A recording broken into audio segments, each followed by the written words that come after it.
My name is Mansi Nema, and I work as the Program Design and Research Lead at Siksha Lokam.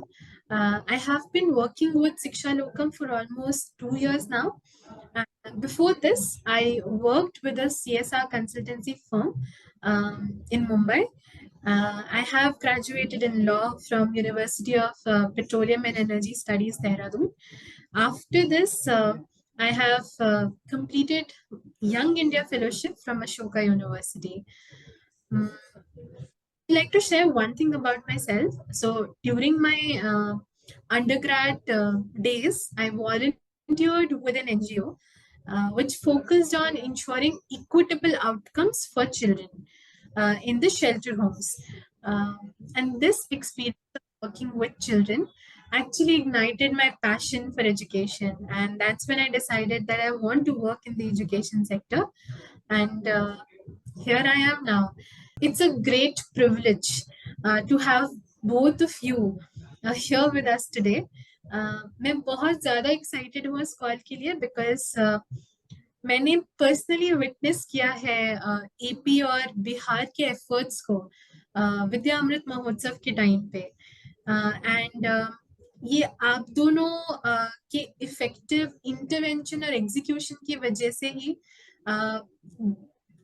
AP और Bihar exemplar states की तरह उभरे हैं विद्या अमृत महोत्सव में and to have both of you here today for this conversation. I am feeling very privileged. So welcome both of you. I'll start with Vibha ma'am. Vibha ma'am is the head of department of educational psychology, inclusive education, uh, pedagogy, curriculum, syllabus, and evaluation. You currently hold the position of Diksha Nodal and Bihar SCRT. Your presence has played a pivotal role in state-driven programs. You are anchoring the district empowerment program for DIETS and have also led the state-level Diksha programs like Bade Bihar, PTM, Vidyamrit Mahotsav, project-based learning, which has been launched on Diksha as micro-improvement projects. You stepped forward to put Diksha-related budget provisions in PAB to enhance the Diksha state portal.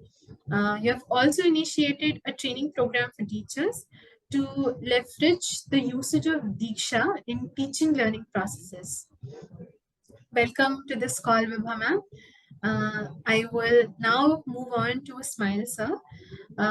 Ismail sir is the Diksha Nodal Officer, CMAT, Department of School Education, Andhra Pradesh. As the Diksha Nodal Officer, sir, you engage with the stakeholders in education system to play a key role in enhancing educational outcomes through technology integration. You oversee Diksha platforms adoption and use, coordinating trainings for educators, managing content, and evaluating impact. You have been instrumental in getting Andhra Pradesh to the top in Vidyamrit Mahotsav.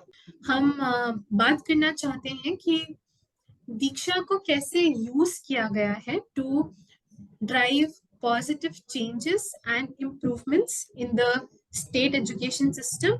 And we are also here today to exchange successful strategies and practices between Diksha coordinators, such as both of you, in leveraging technology in school improvement initiatives. So, as we start off our panel discussion today, I am keen to understand your professional journey. I'd like to hear about your experiences that have shaped your career and your aspirations for future as well. I started my career as a junior lecturer in government junior college in Anantapur district, Andhra Pradesh, on contractual basis. Then I got moved to into another college, started working there as a lecturer in zoology. It's a degree college in West Godavari, Andhra Pradesh from 2002. There I have contributed many things like academic sector, So I have taught to graduate students zoology subject in the Bhimavaram. And at the time itself, I started using digital technology. I incorporated these devices during the 2002 itself. Then I got opportunity to join into regular services in a government post as postgraduate teacher in a Andhra Pradesh model schools where I worked as PGT zoology and then later assumed the role of principal until 2019, means 2019, where I led initiatives that significantly improved admissions and overall school performance also. Those details I am going to share you in later stages also. After 2019, so embarked on a new journey as a part of the Diksha team at ACRT, Andhra Pradesh, focusing on digital education and content development.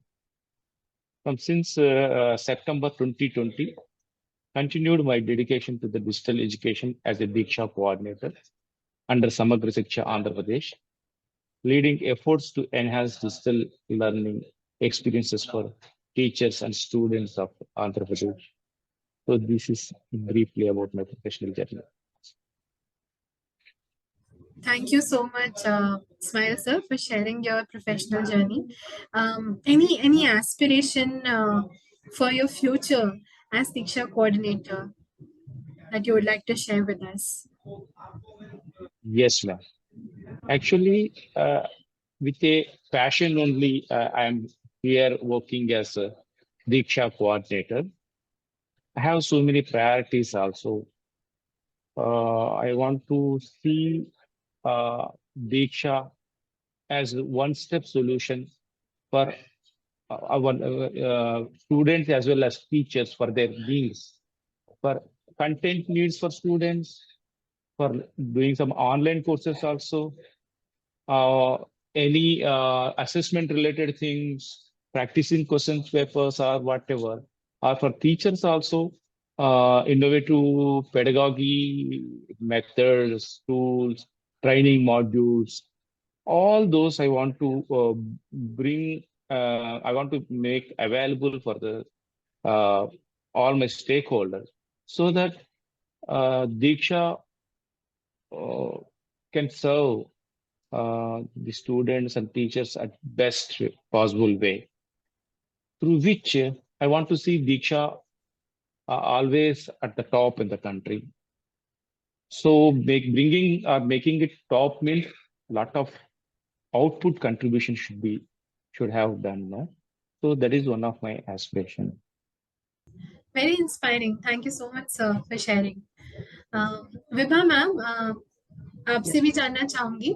Ma'am, वास्तव में अगर देखें तो मैं MA और BEd करने के बाद मैं कंपटीशन की तैयारी कर रही थी और अनेक जगह मेंस में सिलेक्शन हुए, लेकिन फाइनली इंटरव्यू में जाकर के फिर मैं सिलेक्ट नहीं हो पाई।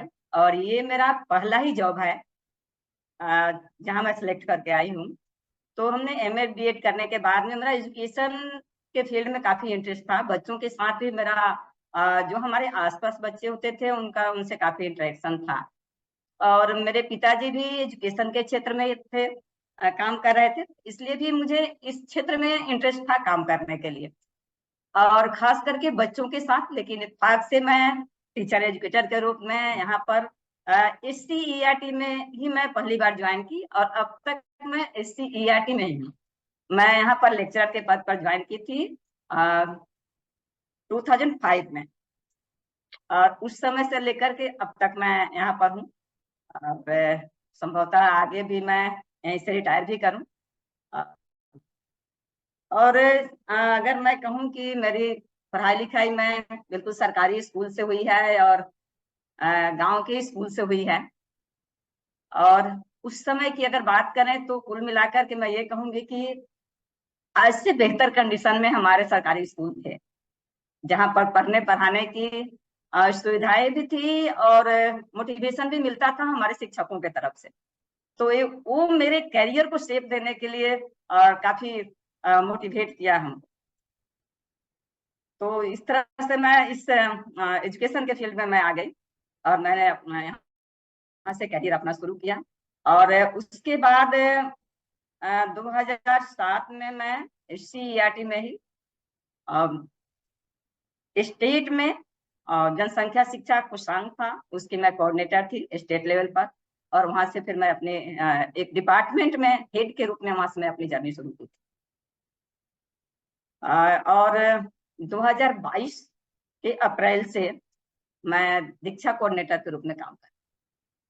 अगेन बहुत ही इंस्पिरेशनल है, मैं काफी कुछ रिलेट कर सकती हूँ आपके साथ। बचपन से ही पढ़ाने का बहुत शौक रहा है, तो मोहल्ले के आसपास के बच्चों को जब भी कुछ जरूरत होती थी तो जरूर पढ़ाती थी। तो उस वजह से एजुकेशन से जुड़ाव हमेशा से रहा है मेरा।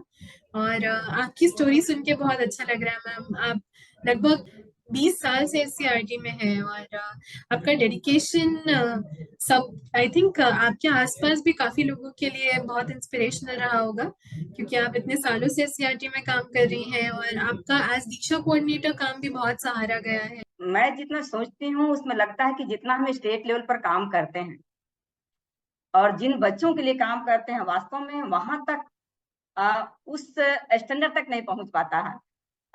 ये मुझे हमेशा कचोटता रहा कि हम लोग जो काम कर रहे हैं स्टेट पर और जितने तरीके से काम कर रहे हैं, आखिर बीच में कहाँ गैप रह जाता है कि हमारे बच्चों तक वहां पर उसका बेनिफिट नहीं मिल पाता है। तो इसके लिए बहुत जरूरी है कि एक तो कहीं ना कहीं जो इम्प्लीमेंटेशन का स्ट्रेटजी है शायद उसमें हम बहुत बेहतर नहीं कर पाते हैं और वो CERT के लेवल से होता भी नहीं है। तो ये इस पर मैं आगे भी मैं सोचूंगी कि किस तरह से मैं काम करूं कि मैं बच्चों के लेवल तक जा सकूं। मैं यहाँ हम लोग जितने भी मटेरियल बनाते हैं और जो भी हम लोग सोचते हैं कि ये बच्चों को वहां तक स्टैंडर्ड तक आ जाना चाहिए, उस स्टैंडर्ड तक लाने के लिए मुझे आगे काम करना है। वो मुझे इंस्पिरेशन देते रहेगा और मैं कोशिश करूंगी कि मैं उस स्तर तक पहुंच सकूं। उसके अलावा चूंकि मैं एक महिला हूं और मैं गांव में भी रही हूं और वहां के लोगों से भी आज भी जुड़ाव है। और अगर एक फीमेल के दृष्टिकोण से देखें तो बहुत आसान नहीं है सामंजस्य स्थापित कर पाना और सोसाइटी में भी उन चीजों को उस दृष्टि से दूसरे लोग देख सके। इसके लिए भी बहुत जरूरी है कि उनको हम एक अवेयरनेस जनरेट कर सकें कि एज ए महिला जो है वो भी उतने ही सम्मान की पात्र हैं, उतने ही अधिकार की हकदार हैं। इस पर अभी काफी कुछ करने बाकी है और इस पर आगे मेरा काम हो। So much ma'am. अगर आप जैसे सब कोई सोचने लगे तो आई थिंक हम जो भी ऊंचाइयां छूना चाहते हैं एजुकेशन के सेक्टर में वो बहुत दूर नहीं लगेगा हमें। आपने जैसे कि कहा कि आपको लगता है कि जो प्लानिंग हो रही है डिपार्टमेंट के लेवल पे चीजों को इम्प्लीमेंट करने की, उस स्टैंडर्ड में रिजल्ट बच्चों तक नहीं पहुंच पा रहे हैं, तो आपको वो गैप कहीं ना कहीं समझ में आ रहा है और उसके लिए सिर्फ डिपार्टमेंट ही नहीं और भी जो संस्थाएं आपके साथ काम कर रही हैं उनका भी सहयोग लगेगा। और पर आशा है कि ये जो गैप है वो जल्दी ही फिल हो जाए और बच्चों तक डिजायर्ड रिजल्ट्स जो हैं और डिजायर्ड आउटकम्स जो हैं वो बच्चों तक पहुंचे। As a Diksha coordinator ma'am, आपके लिए टिपिकल दिन कैसा दिखता है? मैं दीक्षा के अलावा भी 3 अन्य डिपार्टमेंट्स भी देख रही हूँ, तो काफी बिजी शेड्यूल होता है। और इसके बावजूद हमारी कोशिश होती है कि as a Diksha state coordinator जो हमारे डाइट हैं या जो TIs हैं वो जब अपने कोर्स डिजाइन कर रहे होते हैं तो उनमें हम उनको हेल्प कर सकें। हमारे यहाँ अभी वास्तव में देखें तो हमारे यहाँ फैकल्टीज भी काफी कम है। सीनियर फैकल्टी में मात्र हम लोग 4 लोग बचे हुए हैं और अभी नई नियुक्तियां हुई हैं 2 साल पहले हमारे यहाँ, जो कि डाइट्स में लोग आए हैं और वहां से कुछ लोगों को एससीईआरटी में डिप्टेशन में लाया गया है ताकि हम लोगों का कुछ हेल्प हो सके। लेकिन अभी भी आवश्यक है कि अन्य लोगों को यहाँ लाया जाए डिप्टेशन में या नियुक्ति करके, क्योंकि हमारे यहाँ 11 डिपार्टमेंट हैं और भी उसके अलावा कुछ सेल्स हैं। तो कुल मिलाकर फैकल्टी की काफी कमी है। इसके बावजूद भी हमारी कोशिश होती है कि जो भी डे टू डे में अगर हमारे डायट्स को दीक्षा रिलेटेड कोई कठिनाई हो रही है तो कठिनाई को साझा करें, उनसे हम बात कर सकें और उनके समस्याओं का हम समाधान कर सकें। इसमें उनके लिए ओरिएंटेशन भी आयोजित किए जाते हैं और व्हाट्सएप ग्रुप भी हैं जिसके माध्यम से अपनी समस्याएं वो साझा करते हैं और हम लोग कोशिश करते हैं उन समस्याओं का हम समाधान कर सकें। आप स्टेट नोडल तो है ही है दीक्षा के लिए, पर साथ ही साथ आप 3 और भी डिपार्टमेंट्स संभालती हैं, उसकी वजह से आपका जो स्केड्यूल है वो बहुत बिजी रहता है। पर दीक्षा के रिस्पेक्ट में आप डाइट्स को डेफिनेटली बहुत हेल्प कर रहे हैं फिलहाल। उनका ओरिएंटेशन करने में, अगर वो कोर्स डिजाइन कर रहे हैं तो उसमें सपोर्ट करने के लिए, और अगर उनकी कोई भी क्वेरीज होती हैं तो उनको भी आप रिजॉल्व करते हैं। इस्माइल सर, आपसे भी यही क्वेश्चन है मेरा, that what does a typical day look like for you as a Diksha coordinator? पहले तो मैं विभारानी जो मैडम कहा था, महिलाओं का जो भी कंट्रीब्यूशन है हो रहा है, और घर का काम संभाल के, पालन पोषण दे के, और बाहर आके समाज को भी सुधार रहे हैं, तो ये तो बहुत बढ़िया काम होता है। सभी को, ये महिला जाति के लिए तो धन्यवाद या तो आभार होके ही रहना चाहिए। So I am very grateful for that. सभी को भी होना चाहिए। अभी आपका क्वेश्चन जो भी पूछा गया था, डे कैसा होता है, तो हमारे लिए यहाँ आंध्र प्रदेश में, पर्टिकुलरली मेरे लिए, हमको छुट्टी का दिन या तो काम का दिन अलग अलग तो नहीं होते हैं, कहने के लिए होते हैं बस। ऐसा होना मतलब छुट्टी में के दिन भी हम काम करते हैं, ऐसा होना अपन को खुशी है। We are happy for that. Never we are feeling that this is holiday and now we are working, nobody, nothing. तो इसके लिए हम, हमारे जो ऑफिशियल्स हैं, जो जो जो जिसने हमको फ्रीडम दिया काम करने का, तो उनके लिए हम रियली थैंकफुल हैं। तो अभी आज मैं लीव में ही हूँ, कहीं और होटल में कुछ दोस्त के साथ आना पड़ा मेरे के, एकदम इम्पोर्टेंट है, तो हमारा हैप्पी टू वर्क। तो ऐसा ही होता है हर दिन भी। तो दिन तो हमारा स्टार्ट हो जाता है मॉर्निंग वॉक के बाद ही होता जाता है कि व्हाट्सएप चेक करते हैं, ताकि वही टाइम में हम कुछ ध्यान दे के पढ़ सकते हैं कौन से डिस्ट्रिक्ट में कौन सा रिव्यूअर होता है, दीक्षा कोऑर्डिनेटर होते हैं, या तो ऑफिशियल ग्रुप्स में क्या क्या इंस्ट्रक्शन दिया हुआ है, उतने उसमें क्या क्या पूरा कर चुके हैं हम, still what are the pending things, और मेकिंग कॉल्स और sending WhatsApp messages. So it will start in the morning itself. So काम, अपना काम करते करते वो काम हो जाता है बस। इसके लिए कुछ प्रॉब्लम भी नहीं होता है। And we will reach office by 10 AM shortly. तो वहां से जानते ही हमको टू डू लिस्ट मेंटेन करता रहता हूं मैं। सो प्रायोरिटी वाइज इंपॉर्टेंट और इन जनरल टास्क क्या होते हैं, तो वो लिस्ट के हिसाब से उसमें कुछ ऐड करना होता है तो ऐड हो जाता है। जो पूरा हुआ उसको कंप्लीट कर मार्क करते हैं, तो करना जो भी है उस पे फोकस करते हैं। तो यहाँ तो दीक्षा, सभी दीक्षा स्टेट कोऑर्डिनेटर्स का रेस्पॉन्सिबिलिटीज कॉमन ही होते हैं शायद, कि QR कोड्स जनरेट करके टेक्स्ट बुक SCRT को QR कोड्स दे देते हैं। कंटेंट कुछ भी टैग करना होता है तो उस पर ध्यान देते हैं। ऑनलाइन कोर्सेस जो भी होते हैं उसको स्टिच करना हो तो स्टिच करते हैं। रिव्यू के कंटेंट्स के बारे में देखते हैं।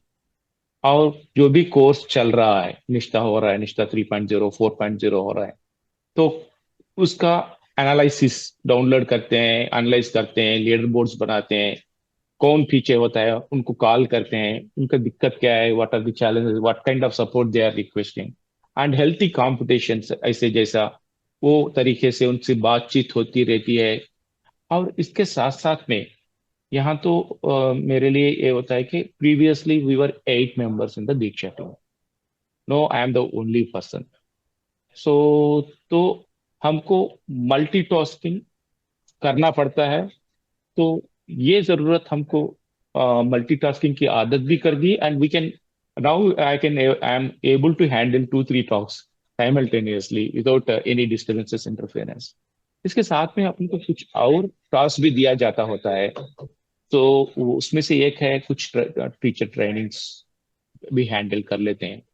रिसेंट से हम तो constructive teaching and learning with technology TISS Tata Institute of Social Sciences से आंध्र प्रदेश के टीचर्स को करवाए थे। वो भी टेक्नोलॉजी से रिलेटेड ही होता है।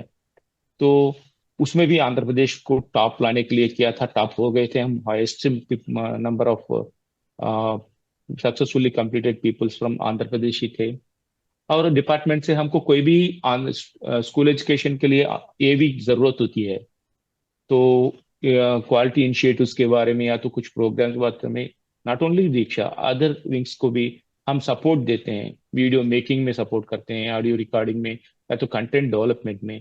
और हमारे यहाँ तो कुछ अदर प्रोग्राम्स भी चल रहे हैं। तो ऑल विंग्स के डेटा हम कलेक्ट कर लेते हैं।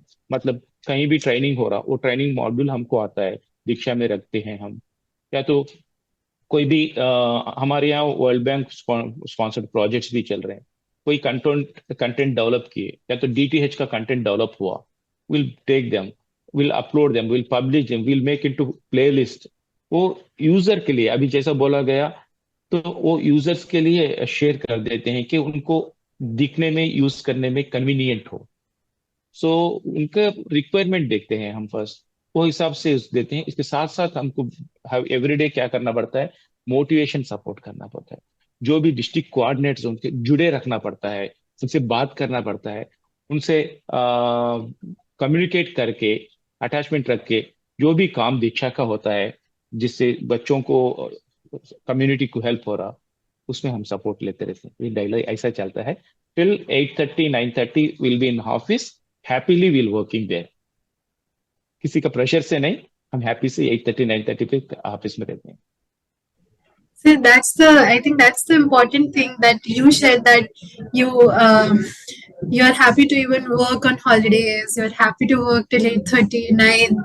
Could imagine the entire day as you were describing it. Till now, we all of us here are well aware about Diksha as a platform, its importance, its significance in the education sector. So I would like to understand how has your state utilized Diksha as a platform, and if there are any additional opportunities or additional or upcoming opportunities that you see for which you can leverage Diksha, or for which you're planning to use Diksha in future. So are there any, sir? Very good question, madam. Thanks for asking this question. So we are any state, since Diksha capacity is common for all the states. The matter is how best we are utilizing all these capacities and bringing change in the state. That is the matter here. So I always explore the things and analyze, assess also.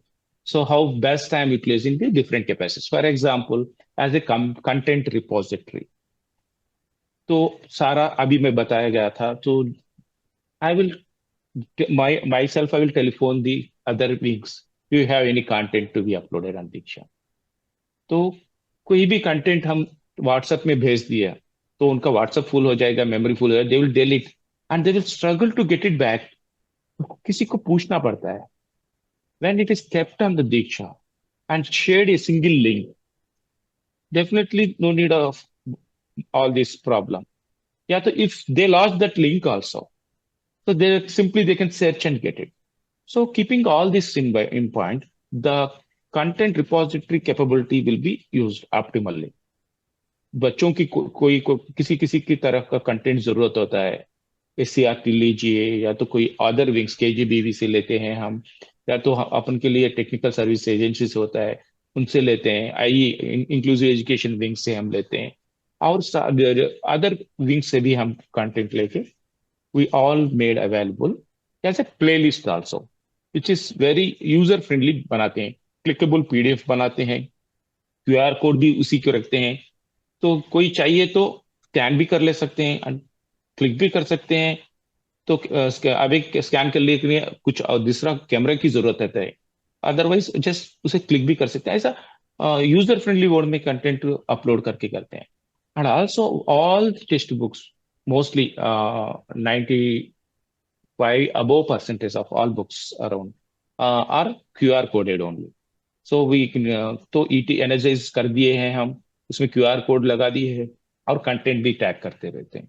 And also ये text books digital mode में लेके soft copies भी text book रखते हैं, उसको again organised वे में एक ही link में सारे के सारे टेक्स्ट बुक्स जो आंध्र प्रदेश में इंप्लीमेंट हो गए हैं, बच्चों के लिए चाहिए, टीचर्स की चाहिए, so they can't carry all those books while they are traveling also.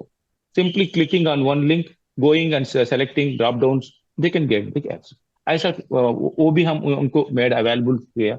And also whatever the training programs happen in the school education wing, we'll upload those textbooks also. And the coming to the NISTA trainings. So successfully all these online course trainings we are conducting, and also we are creating online courses on our own, and we are rolling it on for our state purposes. So to say now career guidance course. With the support of UNICEF, now it is on in the Andhra Pradesh, as well as and especially on TOEFL. So for that also, we kept all the content, as well as we created courses, TOEFL Junior, courses, TOEFL Primary, such courses also. Courses का capability भी हम use कर रहे हैं. साथ में हम दीक्षा के ये ऑब्जर्वेशन, फीडबैक, सर्वे कैपेबिलिटीज है, इससे भी यूज करके सो ग्राउंड लेवल से उनकी मांग क्या है, उनका ट्रेनिंग नीड एनालिसिस करते हैं हम उससे. सो ये सारा भी हम ये दीक्षा यूज करके हम कर लेते हैं. और इसके साथ साथ में तो दीक्षा AP दीक्षा करके हम एक YouTube चैनल भी स्टार्ट किया, तो वहां हम लाइव प्रोग्राम्स करते हैं, नॉट ओनली फॉर आवर समग्र शिक्षा, फॉर अदर विंग्स आल्सो हम टेक्निकल सपोर्ट देते हैं उनको. सो वो लाइव लिंक हम दीक्षा में डाल देते हैं, सो इजीली वो एक्सेस कर सकें, और बाद में कभी भी चाहिए तो देन आल्सो वो यूज कर सकते हैं. और इसके साथ साथ में तो अभी आपने जो पूछा था कि अभी क्या करना चाहते हैं, तो मैक्सिमम इम्पैक्ट के लिए दीक्षा में, तो इसके लिए हम मेरे पास कुछ सोच है. एकेडमिक पॉइंट ऑफ व्यू में तो हम कुछ किया है अभी तक के लिए तो आंध्र प्रदेश दीक्षा में. अब एडमिनिस्ट्रेशन साइड में भी इसको पूरा ज्यादा से ज्यादा लाना चाहते हैं हम. सो मतलब माइक्रो इम्प्रूवमेंट कैपेबिलिटी जो विभा रानी मैडम के यहाँ तो हो रहा बहुत अच्छा तरह से, तो इसको हम वाइडली यूज करना चाहते हैं, ताकि इसको हम स्टूडेंट्स के एडमिशन्स में, स्टूडेंट्स एडमिशन ड्राइव कुछ लाके, सो ये माइक्रो इम्प्रूवमेंट का प्रोजेक्ट कैपेबिलिटीज को यूटिलाइज करके वो प्रोग्राम को एडमिनिस्ट्रेटिव तौर पे मॉनिटर करके सपोर्ट करना, ये भी करना चाहते हैं हम फ्यूचर में. इसके साथ साथ में पेरेंट टीचर्स की जो मीटिंग होती है, उनका इंटरेक्शन होता है, वो भी डिजिटल मोड में खिला के इनका सत्संबंध जो बोलते हैं, the good relations we want to establish, and also not only good relation, the continuous relation, to keep those relation alive till the academic year end. So and further again to continue it for next academic year in such a way. So Diksha we want to use there it also, and also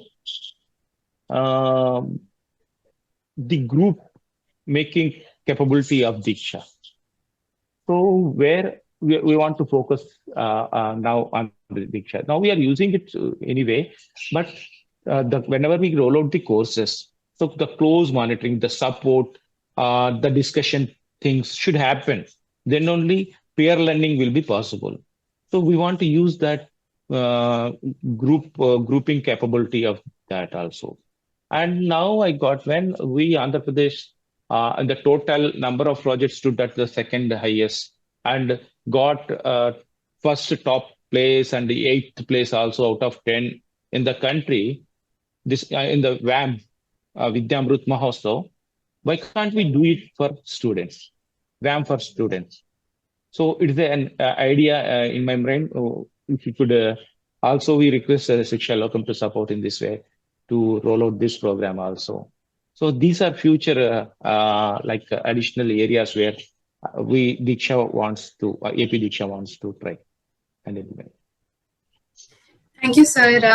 Your thought clarity is commendable, I must say. You mentioned that the capability, you like the capability so much because it is used as a content repository, because there is a lot of content available and you want to provide it to the teachers and students, and how it can be found in one place, and which is a place which is very user friendly. That has clickable links, that capability can also access QR codes and then redirect you to the content, and this makes the entire repository very organized also, as you were mentioning.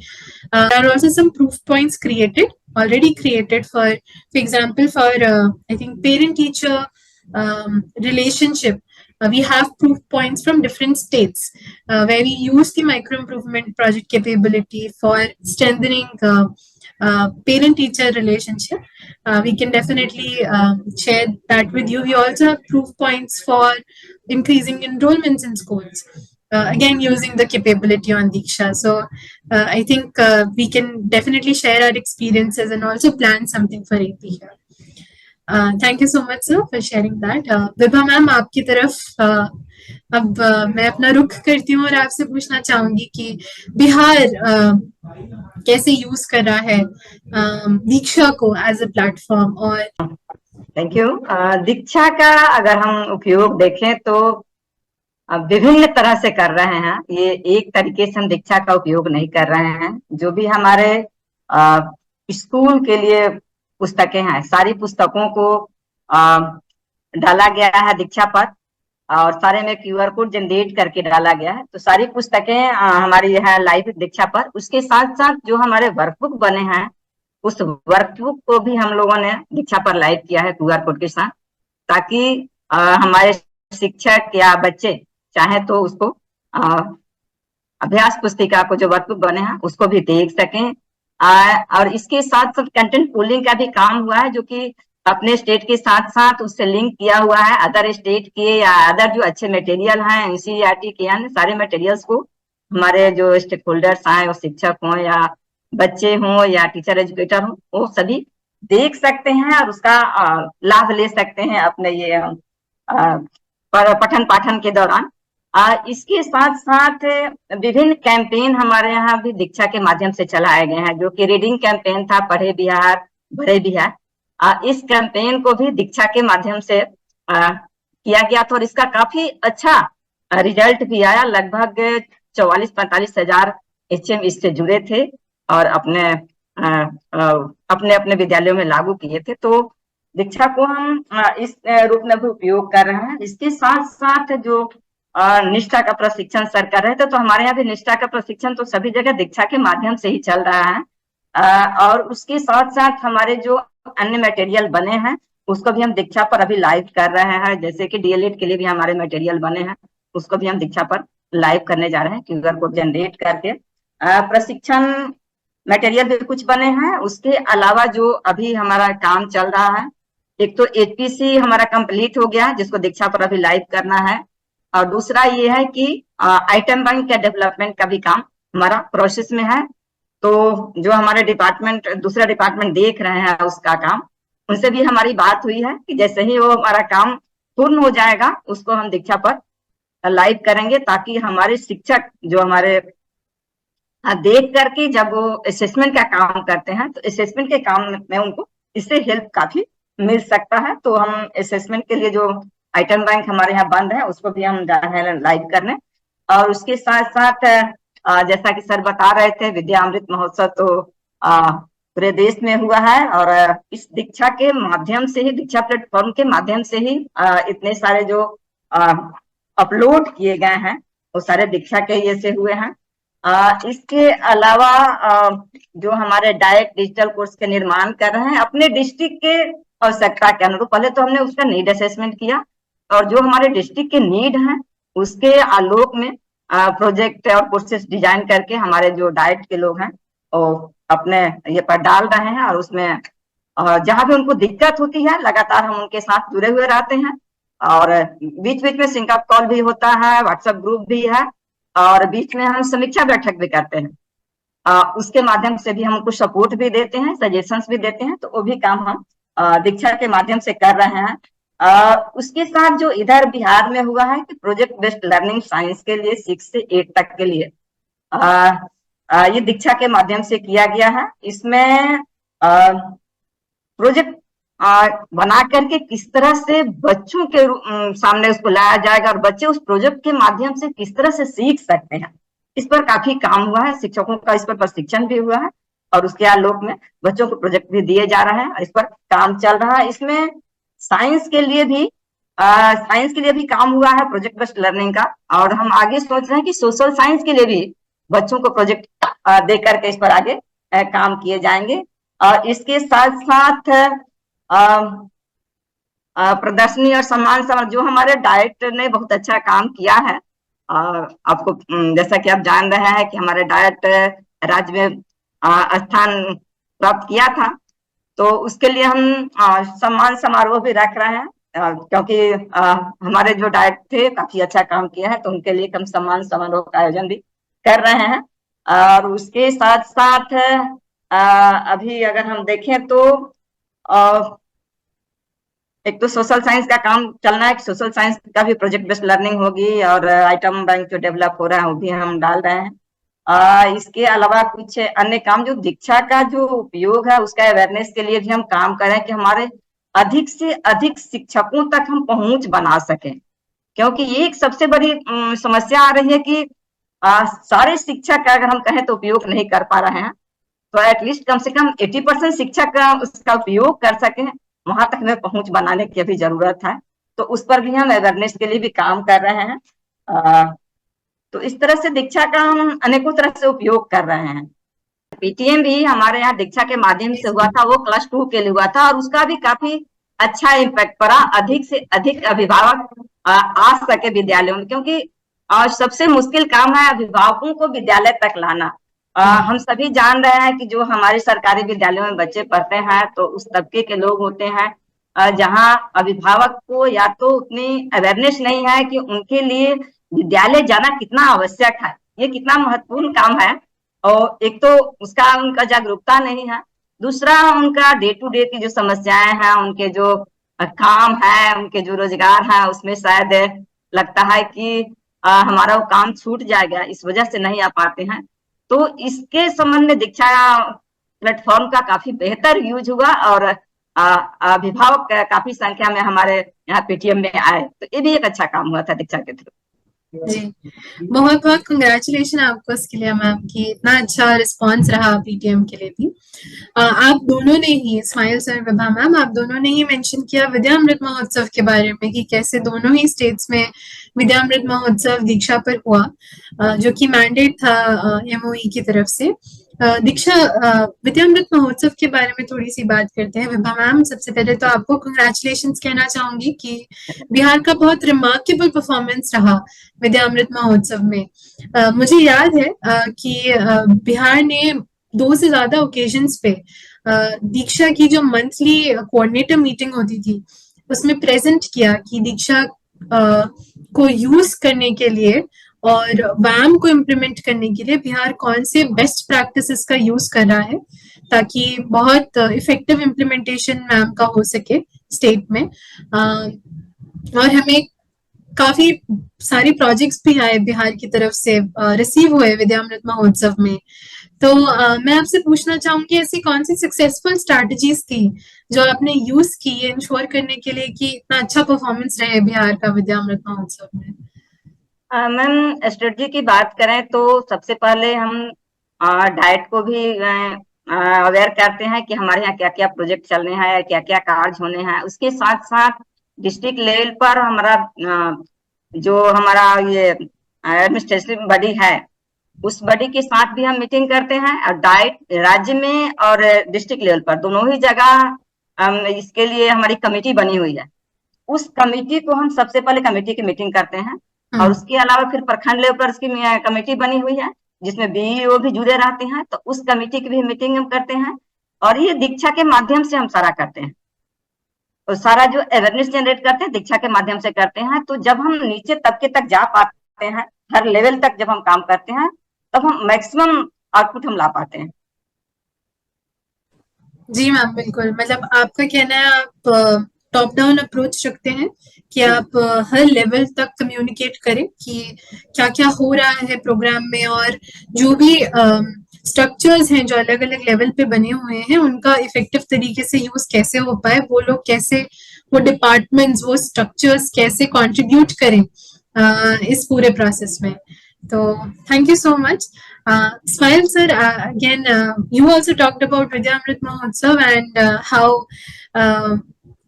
EP performed in Vidyamrit Mahotsav. So again, I would like to congratulate you as well that it was an amazing performance by Andhra Pradesh, and as you rightly mentioned that there were two projects from Andhra Pradesh in the top 10 list. And this feat was not achieved by any other state or union territory, having two projects in top 10. So I would like to understand from you as well, like what magic did you do? What were the successful strategies in ensuring that AP performed so well in Vidyamrit Mahotsav? Thanks for asking this question. Actually, coming to outstanding performance or success, we want to give this success to our SPD sir, our officials, who motivated us and given freedom. They trusted, they have trusted and believed me, they believed on us, and whatever we requested them to like to conduct meetings or support whatever, they accepted and motivated, given that support. That is one major reason actually. The another one is our teachers of Andhra Pradesh. So with these few strategies really, so we brought them and like ownership कहो या तो so trigger कर दिए हम उनको, so that automatically they start participating. इसके लिए तो I would like to mention few important strategies which made Andhra Pradesh successful in Andhra Pradesh in Vidyamrit Mahotsav. One is actually when we started this implementing Vidyamrit Mahotsav, by that time itself, Bihar is at the top position with 50,000 around projects actually, where Andhra Pradesh is zero.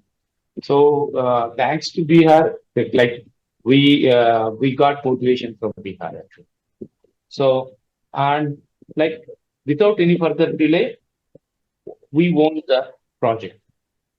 So for that, we see from Shiksha Lokam as well as Vinay ji and Ayush ji from Shiksha Lokam, they are really so continuously provided support. So then immediately we create a team formation work was done.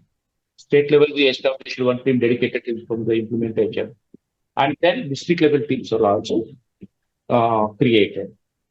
At the same time, at the mandal level also. These are the three major levels we created the teams dedicated for implementation as well as for the evaluating the projects. For the both purposes we created.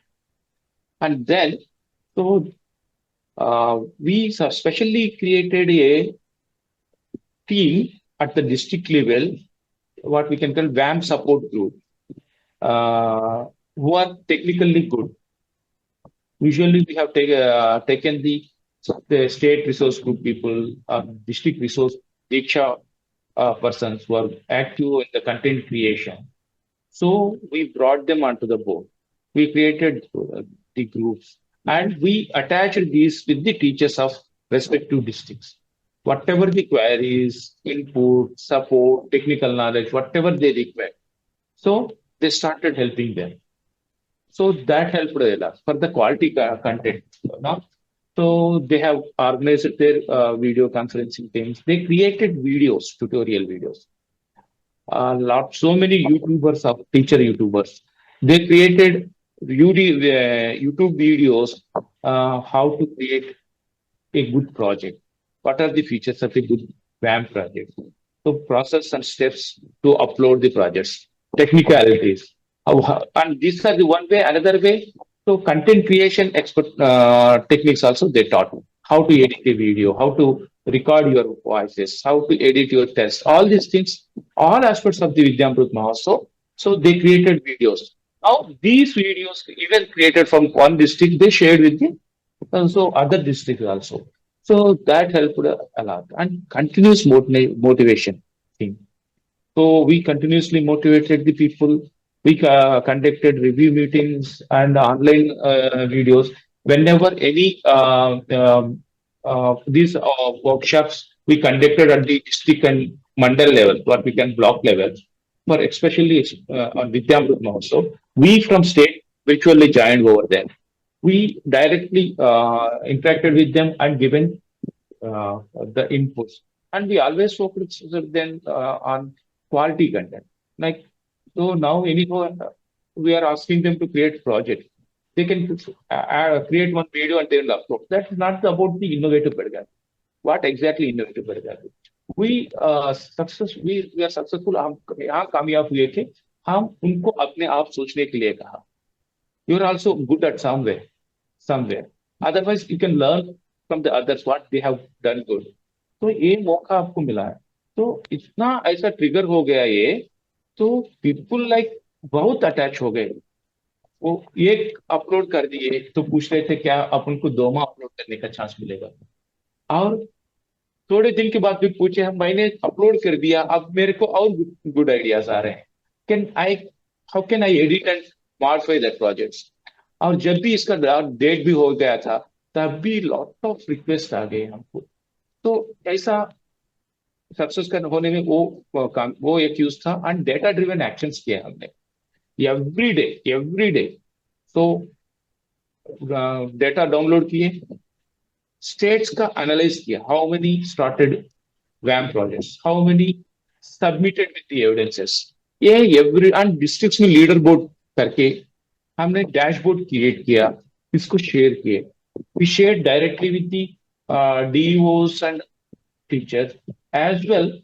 जो अच्छा performance हो रहा था district के, उनके officials को, उनके डीईओस को फोन करके sir really we have done something good, like your district is so good. So वो फर्दर करने के लिए सोच रहे थे अभी पीछे 2-3 प्लेसेस में और कुछ डिस्ट्रिक्ट है कॉम्पिटिशन में, तो इनको वो प्लेस को रखना है, प्रोटेक्ट करना है, तो आगे बढ़ना है.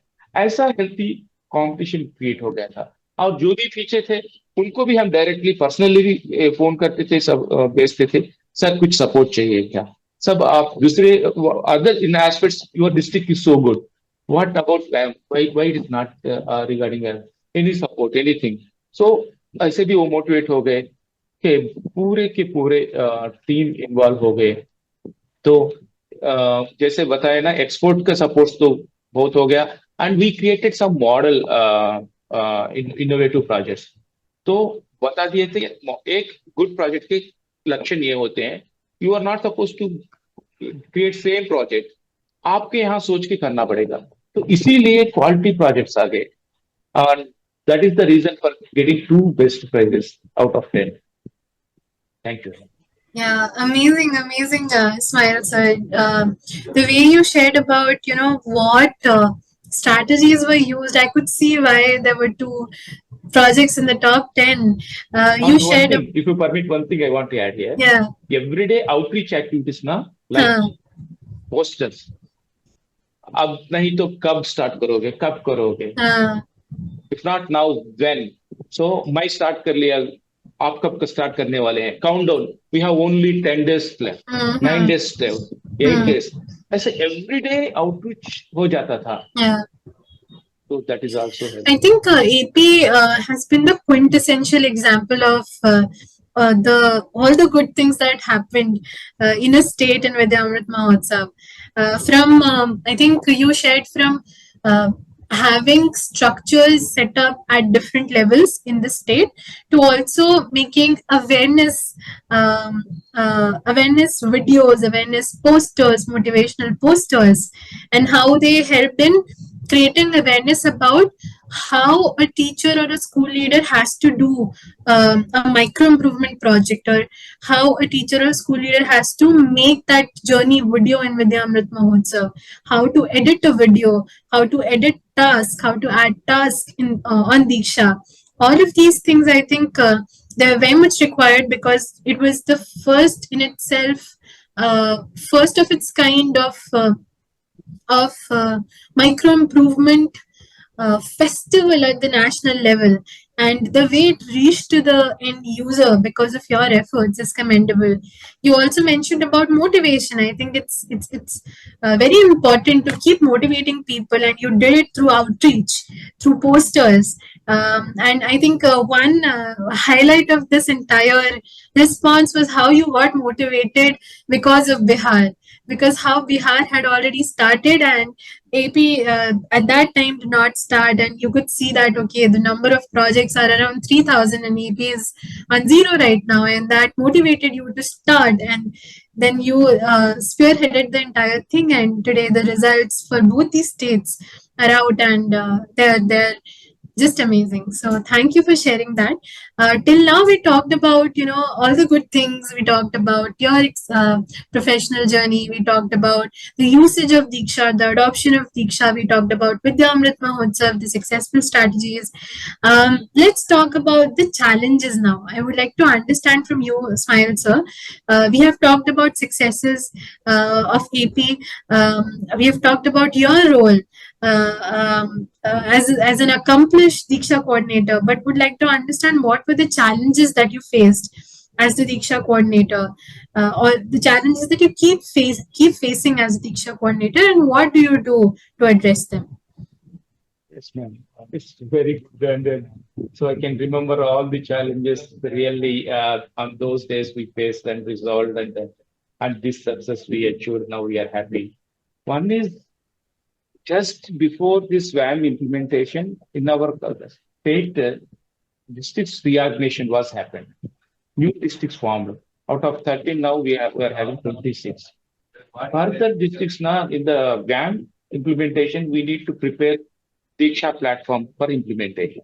We need to upload all the district data onto the Diksha portal, as well as mapping the schools to the districts. No, the previous old districts and new district things are different.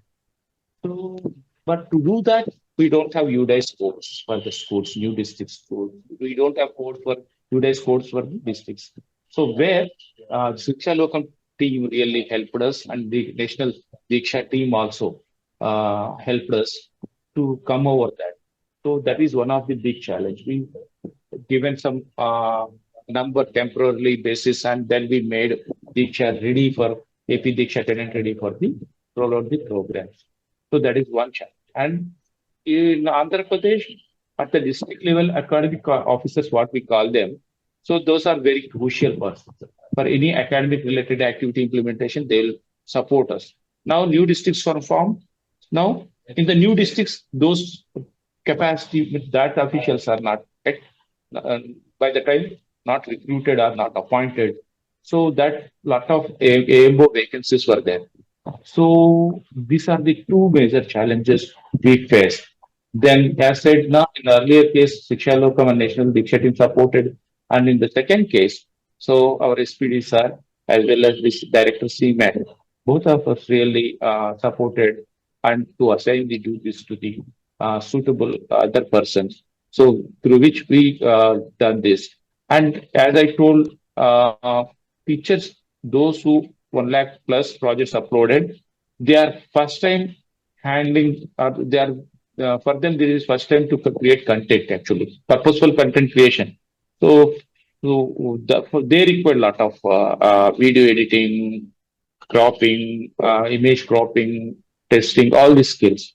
So that is one of the big challenge. For that, I told as we have what we have done. So that is one big challenge we have. And individual level supporting, that was another challenge for us. So what we have done, I have developed one dashboard. So with the help of dashboard, the district officials and the block level officials, even HM can interact with the dashboard and can see how many teachers from his school so far submitted the projects, who are not yet done. That level of interactive dashboard created by myself own. So through which themselves they have verified, and those who are so far not participated in the WAM, they they follow up thing happened. They have supported, they motivated the rest of the people, so that those also come out. And the another important challenge what we faced is evaluating 1 lakh plus child projects. So that really very big important point thing for me. So when teachers with a lot of interest created, the good best one should be recognized. So without any bias, without any subjectivity, evaluation should happen. For that, as you people and the national team given the rubrics guidelines, so we conducted so many orientations to the block level, district level resource person and jury people. What to be observed, how to be marks should be allocated. All this in a transparent way that we have done. So these are the challenges. Thank you. Yeah, thank you so much, sir. I think it also showcases that how people coming together can solve challenges. You talked about how different teams, you talked about how Shiksha Lokam, you talked about how SPD sir also came together to address these challenges that you faced during Vidyamrit Mahotsav. So thank you so much for sharing. Vibha ma'am, आपसे भी question ये है कि विद्या as Diksha coordinator, ऐसे क्या challenges है जो आप face करते हैं day to day, और आप उन्हें address भी कैसे करते हैं, अगर आप उसके बारे में कुछ बताना चाहें तो। कुछ तो चैलेंजेस हैं मैम, जैसे कि मैं पहले भी बता रहे थे कि एक तो अधिकांश शिक्षक यहाँ तक पहुंच नहीं बना पा रहे हैं, दीक्षा तक का बहुत कम, जितना दीक्षा का उपयोग होना चाहिए उतना उपयोग नहीं हो पा रहा है। ये भी एक बहुत बड़ी चुनौती है। हालांकि हमारी कोशिश होती है कि जो विभिन्न प्रशिक्षण चल रहे हैं उन प्रशिक्षण में दीक्षा को किस तरह से उपयोग किया जाए उसके बारे में भी बताएं, किया जाए। दूसरी अगर एक कहें कि दीक्षा ऐप को थोड़ा और यूजर फ्रेंडली होना चाहिए, उससे शिक्षकों को उसको यूज करने में सुविधा होगी, जो विभिन्न कोर्स होते हैं उसको पूरा करने में उनके लिए सुविधा होगी। दूसरी बात कहें कि हमारे यहाँ जो विद्यामृत महोत्सव के दौरान सबसे बड़ा हमारे लिए चैलेंज था कि हम लोगों को भी ये इतनी आशा नहीं थी कि इतने मात्रा में हमारे शिक्षक अपलोड कर पाएंगे। तो और बहुत ज्यादा अगर हम कहें तो जैसा कि एपी ने सपोर्ट किया था कि किस तरह से एडिट करेंगे, किस तरह से क्वालिटी, तो उस पर हम हमारे यहाँ फैकल्टी की काफी कमी है, इस पर हम बहुत काम नहीं कर पाए थे। तो ये भी एक चुनौती थी कि हम उनको वहां तक सपोर्ट कर पाए। एक बड़ी चुनौती है कि हमारे यहाँ शिक्षकों की संख्या, राज्य बहुत बड़ा है, हमारे यहाँ स्कूल्स बहुत अधिक है, शिक्षकों की संख्या अधिक है, उन सारे शिक्षकों तक पहुंच बना पाए और उनको वहां तक पहुंचा पाए, ये हमारे लिए एक चुनौती है। लेकिन मुझे लगता है कि इसमें भी दीक्षा ही हमें हेल्प कर पाएगा कि हम इस प्रकार का वीडियो बना करके दीक्षा पर अपलोड करें कि किस तरह से वो काम करेंगे। जैसा कि अभी इस्माइल सर बता रहे थे कि किस तरह से वीडियो को एडिट करेंगे, किस तरह से बनाएंगे और किस तरह से कंटेंट को क्रिएट करेंगे। तो इस पर अगर एक हम बेहतर वीडियो बना सकेंगे तो हम शिक्षकों को या हमारे और जो स्टेक होल्डर्स है तो हम बेहतर सपोर्ट कर सकते हैं। हालांकि अन्य कंटेंट डाले गए हैं, वीडियोज भी डाले गए हैं दीक्षा पर, लेकिन इस तरह के भी की जरूरत है, तो उसको पहुंच बनाने के लिए हम आगे इस पर मैं सोच रही हूँ कि इस पर काम करने की जरूरत है। तो ये क्लैरिटी भी आई थिंक एक स्टेप ही है वो चैलेंज को रिजॉल्व करने की तरफ। तो ये जान के मुझे बहुत अच्छा लगा। अब हम लास्ट सेगमेंट की तरफ बढ़ रहे हैं अपने कॉल का। विभा मैम, आपसे ही शुरू करूंगी ये क्वेश्चन। आप बहुत अकम्पलिश्ड दीक्षा कोऑर्डिनेटर हैं और ये बात हम सभी जानते हैं, और इस कॉन्वर्सेशन से भी ये बात काफी उभर के आ रही है। तो आपसे जानना चाहूंगी कि ऐसी कौन सी दो एडवाइस हैं जो आप अपने फेलो कोऑर्डिनेटर्स को देना चाहेंगी जो अलग अलग स्टेट्स और यूनियन टेरिटरीज में भी हैं? तो कोई भी दो एडवाइस एज दीक्षा कोऑर्डिनेटर जो आप देना चाहेंगी? मेरा मैम एक तो एडवाइस ये होगा कि जो हमारे डाइट्स हैं उनको जो डिफरेंट राइट्स दिए गए हैं दीक्षा को लेकर के, तो उस राइट्स का किस तरह से वो उपयोग करेंगे, इसके लिए भी एक ओरिएंटेशन की जरूरत है उनको। तो दीक्षा प्लेटफॉर्म का उपयोग करके एक ओरिएंटेशन करने की जरूरत होगी, ताकि वो बेहतर MIP कोर्स का निर्माण कर सकें। ये भी एक मेरा एडवाइस होगा। और एक तो होना चाहिए कि जो हमारे टेक्निकल टीम है डिस्ट्रिक्ट लेवल पर या ब्लॉक लेवल पर, उनका भी एक ओरिएंटेशन किया जाए, ताकि वो बेहतर तरीके से दीक्षा का उपयोग कर सकें। जी बिल्कुल, thank you ma'am. Ismail sir, आपसे भी सेम क्वेश्चन है कि कोई भी दो insights advice, two pieces of insights or advice that you want to give to your fellow Isha coordinators. जरूर सुना। Two things to mention here. Before going to that, one small thing, example I want to convey. In Andhra Pradesh, there are digital education revolution happened. Now, in every classroom, there is IFB panels. Eighth class students, we are giving tabs freely to all the 8th class students. So, a lot of digital revolution happened, and by use contents also we are provided. In such cases, people sticking to Diksha or using Diksha content, or so usually it is a very challenging form. And we always now, ऐसा सोचना पड़ेगा, it's a kind of जो user का requirement रहता है, always thinking about the stakeholder requirement. When you do all the things which cater the needs of your stakeholders, definitely the Diksha will be, as a Diksha coordinator, your Diksha, and you can do miracles. So the quality content and identifying the needs of the stakeholder is one thing as a Diksha coordinator you are supposed to do.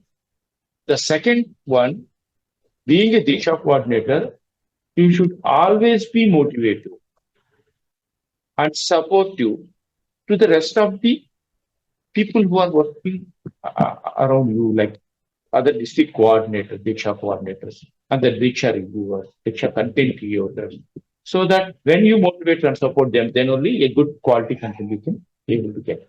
These are the two things I would like to mention. Thank you. Thank you so much, sir. And I hope that the pieces of advice that both you and Vibha ma'am has given reaches out to your fellow coordinators. So with this, we would like to end this conversation. I thank you both of you for giving your time for this conversation. आप दोनों से बात करके मुझे बहुत अच्छा लगा, बहुत insightful conversation रहा ये वाला। और अगर आपके एंड से कोई फाइनल थॉट्स, कुछ क्वेश्चंस या कुछ स्टेटमेंट है जो आप बोलना चाहेंगे, please feel free to say that और आस्क द क्वेश्चन। तो हम थैंक्स कहना चाहते हैं कि you have given good opportunity for both of us to reach the people, and whatever we have done is an opportunity to us to showcase and tell them. If any one or two, at least few people motivated and good thing happened for the benefit of students and the teachers community, of students community and parents. So we'll be very happy. So आपके लिए बधाई और धन्यवाद देना चाहते हैं जी। शिक्षा लोगों को. I'm looking forward to do so many things collaborating with you. ये अपॉर्चुनिटी देने के लिए बहुत बहुत धन्यवाद. और इस्माइल सर, आपसे बात करके बहुत ही अच्छा लगा. अगेन धन्यवाद आप सबों का. Thank you so much, ma'am.